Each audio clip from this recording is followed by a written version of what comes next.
First Warn 5 Pinpoint Doppler Radar is sponsored by Farm Bureau Insurance.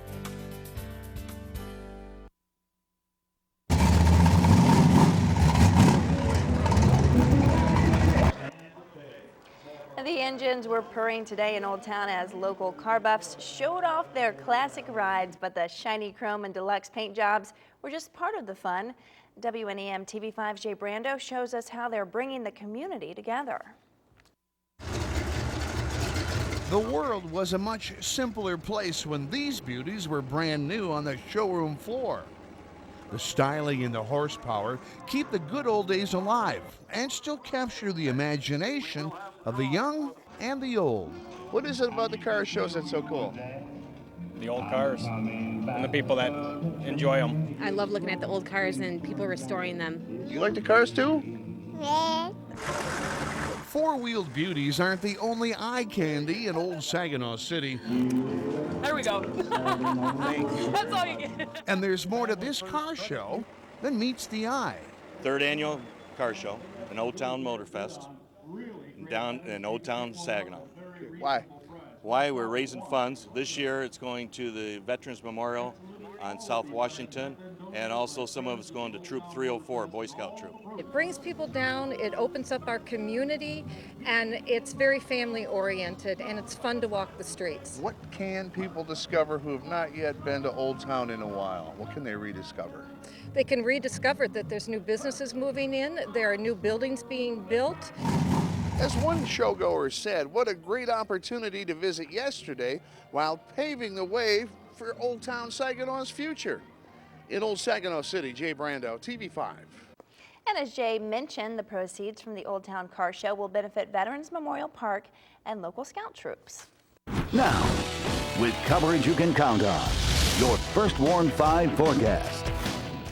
Well, it was a little warmer today, not by much though. We still fell short of the average high temperature of 83, and we also had some rain showers to deal with today. Some of those are still lingering on the eastern side of the thumb area right there, and a little bit of a soaking rain, which is good news for some folks because our lawns are looking rather brown at this point in time, and we need some of it. So let's zoom into those areas there. I'm going to put this into motion. You can see that it's just lingering on the shoreline right now. Deckerville, Sandusky, Bad Axe, you guys are all going to see an end to this very shortly. The rest of us through mid-Michigan doing all right. No rain showers at this time.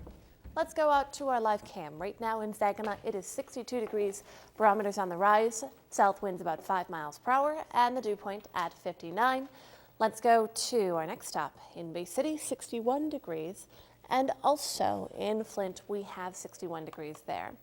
Well, with such cold temperatures, typically we start off cold. Our morning low temperatures were 49 in Saginaw, 48 in Mount Pleasant, 55 in Bad Axe, and the high temps today ended up in the mid-70s. Now, as far as records, all that kind of stuff, and averages, here's where we landed. Again, the average was 83, and so well below that, approximately 8 degrees there.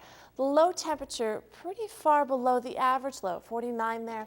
However, our records not really in any kind of danger. Low temperature 41 there will stay in the record books. Weather Network's reporting in for the current temperatures. Au Gray, Mike and Mary Melvin have 62 degrees. They recorded 1,107 inch. West Branch only had a trace from Don and Sue Worden, 63 degrees at this time. It's 61 in Beaverton from Shelley. And also Midland, Dennis Wolf is reporting 62 degrees. Temps right now through the rest of mid-Michigan. A lot of 61 showing up on our map, and these are going to continue to fall down to about the mid-50s overnight as we continue to look at these temperatures. Regionally, though, here's the biggest change for us temperature-wise. Again, very cold weekend. Most of that is because we had lots of cold air streaming in from the north. Well, this is now changing. For the next several days, our winds are generally going to be coming from the west, and we start to tap into some of these warmer temperatures out here. So now, instead of seeing 60 and 70 degree high temperatures, we get to see upper 70s and 80s by Tuesday. 24-hour futurecast starts off at 11 p.m. tonight. Again, the remnants of those rain showers coming to an end through the area. Now, a few of us will see some sunshine tomorrow morning, but watch this. Start to pop some of those small showers and thunderstorms at 11 a.m. This is the garden variety thunderstorm types. It's pretty typical in the summertime. We start to see those really big puffy clouds building in the afternoon after we start off with sunshine for the morning hours. Well, this is what exactly we're going to be looking for at the noontime. Again, just small showers starting to build in, then they become more numerous for the afternoon.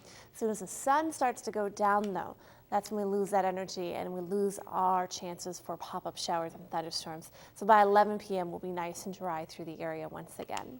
First Warn 5 forecast overnight, 55 degrees, southwest winds 3 to 7. Clouds will clear out. So let's go to our First Warn 5 7-day because it does get better. Tomorrow we'll see the temperatures warming significantly and they go back to near average for the rest of the work week starting on Tuesday. Now Tuesday's a break from any kind of rain chances, but we still have an active pattern settling in. Now this means Wednesday, Thursday, and Friday. We've got to throw in some rain chances on there because we see lots of little activities in the forecast that would indicate that there may be a chance for some thunderstorms. Right now, Friday, to me, seems like it has the best chance for severe weather, so we'll be keeping a close eye on that through the week. But the weekend looks good. It does. All right, thanks, Cindy. And thank you for watching TV5 News at 11. Keep it right here. Sports Extras next.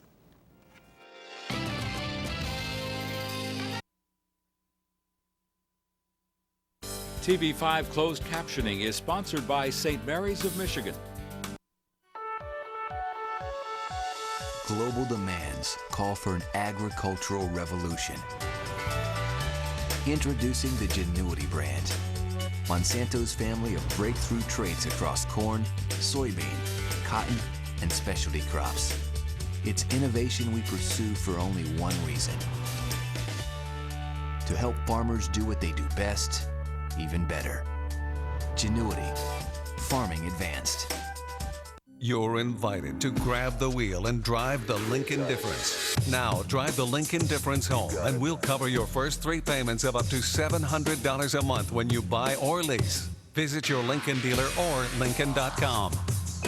America says buongiorno to flavor. Subway, eat fresh. Eat fresh. Fresh toasted until the flavor would make Mona Lisa smile. Eat fresh. Mangelicious marinara and cheese. Eat fresh. The flavorful of sub only Subway can offer. Eat fresh. Eat fresh. It's only here for a short time, so try the newest Subway $5 footlong. The chicken marinara melt bursting with Italian flavor. Grilled chicken breast with tasty marinara sauce smothered with melted cheese. Subway, eat fresh.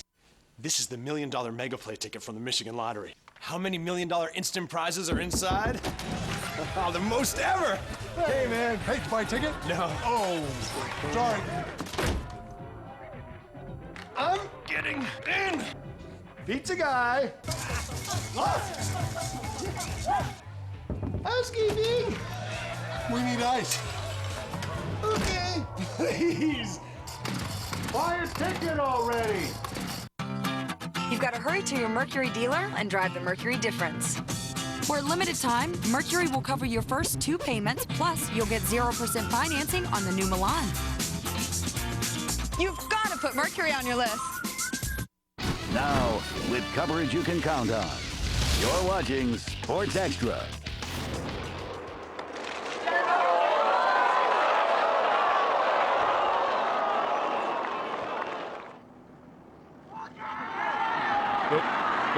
David it up there.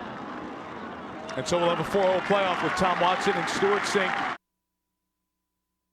Into the 18th hole with a 1-shot lead, and all he needed to do was make either one of those putts that you saw to win the British Open at age 59, but he couldn't get it done, and he would lose to Stuart Sink in a 4-hole playoff. Let's show you how we got to the playoff. Stuart Sink on 18 hits this birdie to take over the clubhouse lead at 2 under.